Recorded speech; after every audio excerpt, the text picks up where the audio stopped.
નેત્રંગની મુખ્ય વેપારી મથક તરીકેના બજારની ગણના થાય છે. નેત્રંગ તાલુકાના ગામ અને આજુબાજુના વિસ્તારમાંથી મોટી સંખ્યામાં લોકો જીવન જરૂરિયાતની ચીજવસ્તુઓની ખરીદી અર્થે નેત્રંગના બજારમાં આવતા હોય છે.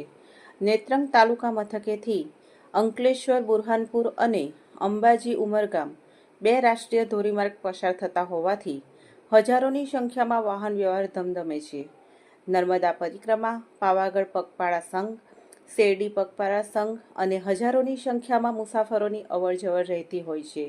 તેવા સંજોગોના નેત્રંગ તાલુકા મથકે જાહેર શૌચાલયની સુવિધાના અભાવે શૌચક્રિયા માટે ક્યાં જવું તે એક પેચીદો પ્રશ્ન ઉદ્ભવે છે. ખાસ કરીને મહિલાઓને શૌચક્રિયા માટે ભારે હાલાકીનો સામનો કરવો પડે છે. ઉલ્લેખનીય છે કે નેત્રંગ એક વિકાસશીલ તાલુકો છે. નાગરિકોને પાયાની સુવિધા આપવા અને વિકાસના કામો કરવામાં અધિકારીઓ પીછેહટ કરતા નથી. તેવા સંજોગોમાં આગામી ટૂંક સમયમાં જ નેત્રંગ તાલુકા મથકે જાહેર શૌચાલયની સુવિધાનું નિર્માણ કરવાની લોકમાંગ ઉઠી છે.